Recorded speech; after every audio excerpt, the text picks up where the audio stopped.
You are Locked On Braves POSTCAST, part of Locked On Sports Atlanta, your team every day.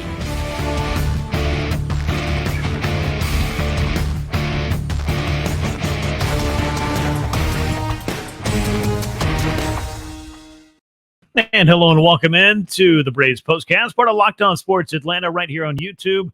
I'm Grant McAuley, and once again, as we start the second half, it feels vaguely familiar to what the Braves were doing in the first half, and that, of course, is winning baseball games. It's scoring early, it's scoring often, it's getting some good pitching. It's just putting all of that together to be the best team in Major League Baseball. That is what the Braves have done thus far through 90 games now as they pick up a 9-0 win over the Chicago White Sox to start out the second half.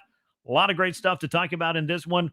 Early power display, the first inning runs, good start from Charlie Morton, and of course for the Braves, just a chance to start the second half off on the foot that they wanted to, the right note, if you will.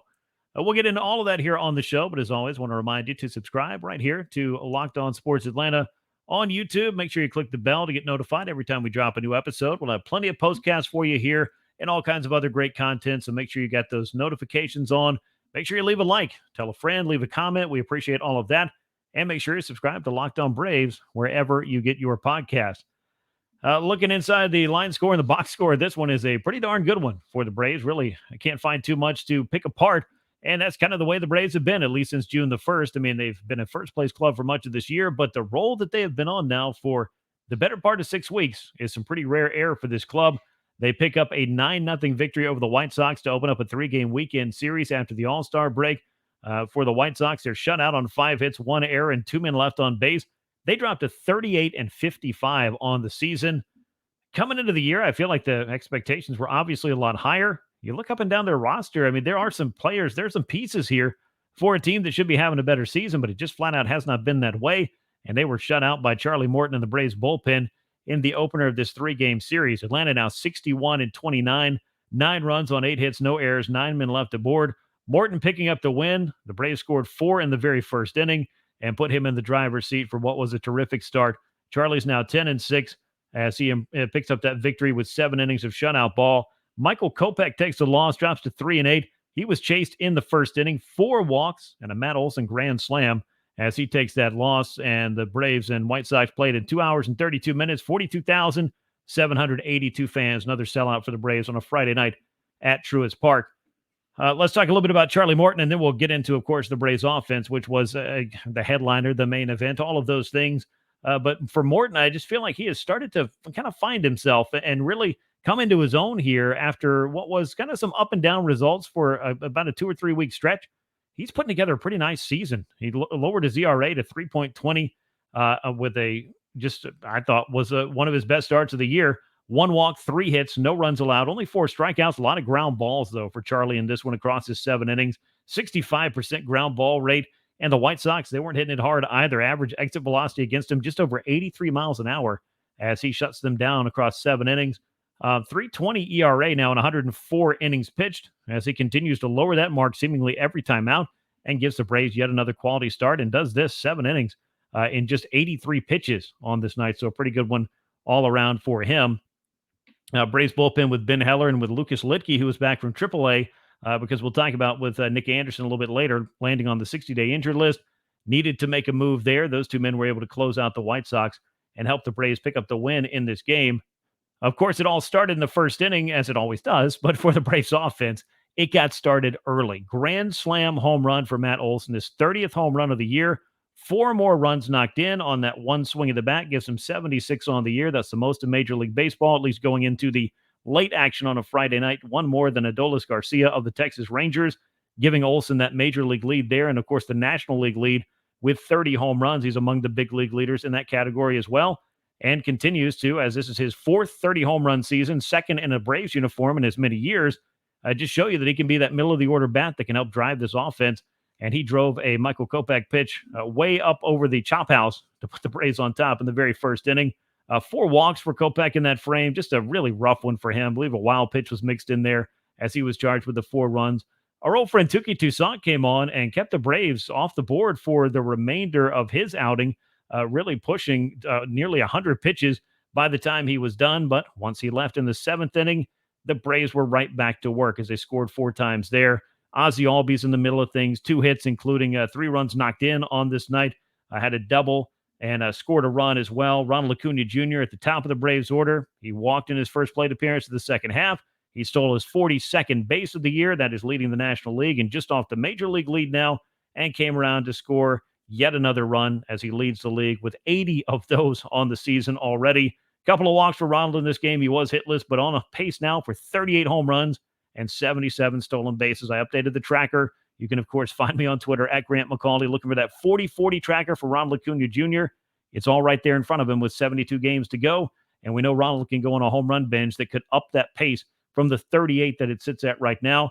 And 77 steals, that's a pace to set a new modern record for the Braves franchise. Otis Nixon owns that with 72 of those in 1991. So Ronald Acuna Jr.'s season is it's so much more than, one thing that he's doing well at a given time. It's seemingly doing everything well, and running and stealing bases has been maybe one of the big highlights of this 2023 campaign, to let you know that Ronald Acuna Jr. is not only back, but better than ever. And so that continues to be on display throughout whatever the Braves are doing. Usually Ronald Acuna Jr. is in the middle of something, doing something good. Moving down the batting order, Michael Harris, the second, 2 for 2, had a double, knocked in a run, scored a run, walked a couple of times. Good to see him start off the second half on a good note. Orlando Arcia was 2 for 3, also walked, scored 2 runs, had a double, knocked in a run. So the guys at the bottom of the order feeding the top of the order as well. And the Braves got a 4-run seventh inning going with Marcell Ozuna really grinding out one of the best at-bats or plate appearances of the night, a 12-pitch walk to set things up. Then the Braves started just kind of singling up the middle the other way. Eddie Rosario, Michael Harris is second in the middle of that. Then Ozzie Albies with a run-scoring double that capped that 4-run frame as the Braves got 3 of their hits in that inning with 2 strikes, and they got some pretty good action going throughout the night with some very good at-bats, very good plate appearances, and some very good situational hitting, which is always good to see from this club. Matt Olson's 30th home run of the year, in case you're curious, 170th by the Braves on the season. We already knew they'd set a first-half record. Well, they start off the second half with another home run. 170 has them on pace for over 310 home runs on the season, and that grand slam that highlighted that 4-run first, that gives the Braves 95 first-inning runs. Not only are they scoring the most runs in the first inning of any club in Major League Baseball, those 95 runs in the first inning are the most by any team in any inning in all of Major League Baseball. So just some impressive stuff from the Braves, and it's just marching right out and punching the opponent right in the mouth. And that seems to be kind of the one of the characteristics of this club, and it's not surprising when you consider they have the best record in baseball. Good way to have a great record is to go ahead and score first, hold that lead, and turn it into wins, and the Braves have done that better than anybody. The home run for Olson also gives Atlanta 27 straight games with a homer. That already set a franchise record a couple of games ago, or about a week ago. And so the Braves now are looking at the Major League record for most home runs in consecutive games. 31 is that record. The 2019 New York Yankees owned that, but the Braves, they got a chance to track them down and figure out a way perhaps to, just get yet another accolade when it comes to home runs. So most home runs in the first half, you can check that off. Consecutive games with a home run. As far as that streak is concerned, the Braves are closing in on a Major League record there, and they could finish this season with the most home runs ever in a season by a Major League Baseball team. That just kind of lets you know that the Braves offense is powerful, and it is sudden, as we've seen with these first inning runs, and the Braves continue to show that as they did it on Friday night against the Chicago White Sox. Some not so great news a little bit earlier in the week, or over the course of the All-Star break on Thursday, actually. Nick Anderson, who had been one of the Braves' key relievers in the first half, he's placed on the injured list, suffered a shoulder strain in his final pitch actually, in Tampa Bay right before the All-Star break.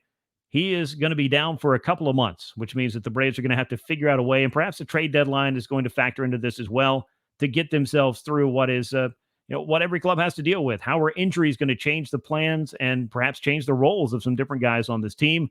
AJ Minter still day-to-day after having a little bit of a pec issue in his last appearance before the All-Star break, but Atlanta does have perhaps some reinforcements coming if they can get him out on a rehab assignment in person of Dylan Lee, the lefty who's throwing long toss right now. Jesse Chavez is hoping for, I think, an early August return, according to him. I talked to David O'Brien, who got to chat with Jesse a little bit before the game. He's looking to get back in early August. Team hasn't put a timetable on it, but still not able to put all of his weight on that left leg, which is, of course, the landing leg for a right-handed reliever. after taking that line drive off of right at the side of the kneecap in Detroit back in the middle of June. A scary situation, but could have been a lot worse. But Jesse's been down for a month, and it still could be a couple of weeks before he's able to get back and help this club out still, but trending in the right direction, most certainly.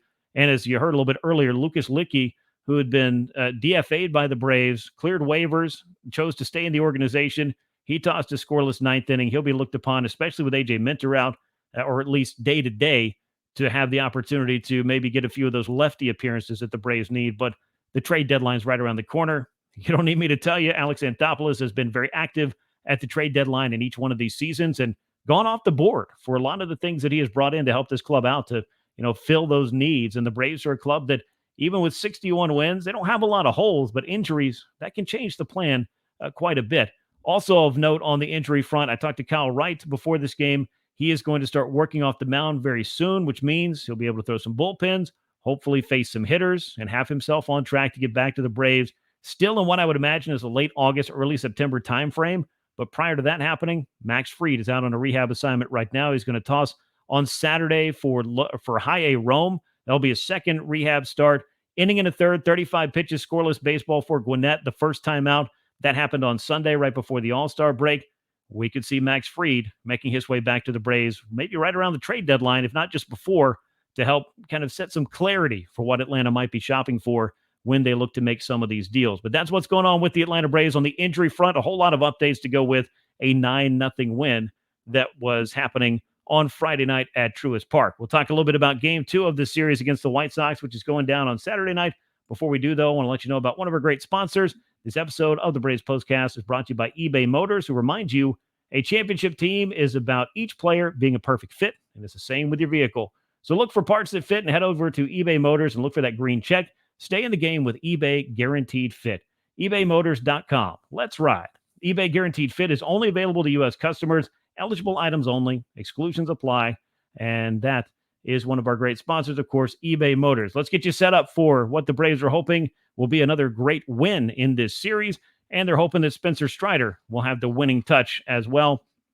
He'll be on the mound against right-hander Lance Lynn. That's Game 2 of the series. Strider's 11-2, 3.44 ERA, 166 strikeouts, major league leader there.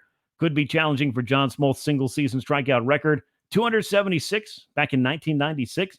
I did the math, and it would take about 70 innings for Strider to get there at his current rate.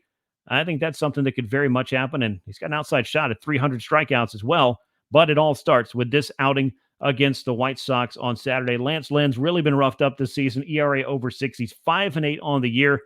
Likely on the trading block. Could be one of his last starts with the White Sox. We'll see if a team is looking for kind of a veteran innings eater, though he's having a rough year. It'll be Lance Lynn on the mound looking for better results, he would hope, than Michael Kopech on Friday night for the White Sox, as he was knocked out in the first inning by a very powerful Braves offense. And for the White Sox, what they're looking to do at the plate, Spencer Strider is going to be a pretty tough ride for them as he looks for win number 12 on the year. 7:15 Eastern time is the first pitch at Truist Park. Game 2 of the series. Braves looking to secure that series win against the White Sox after winning on Friday night to open this series up.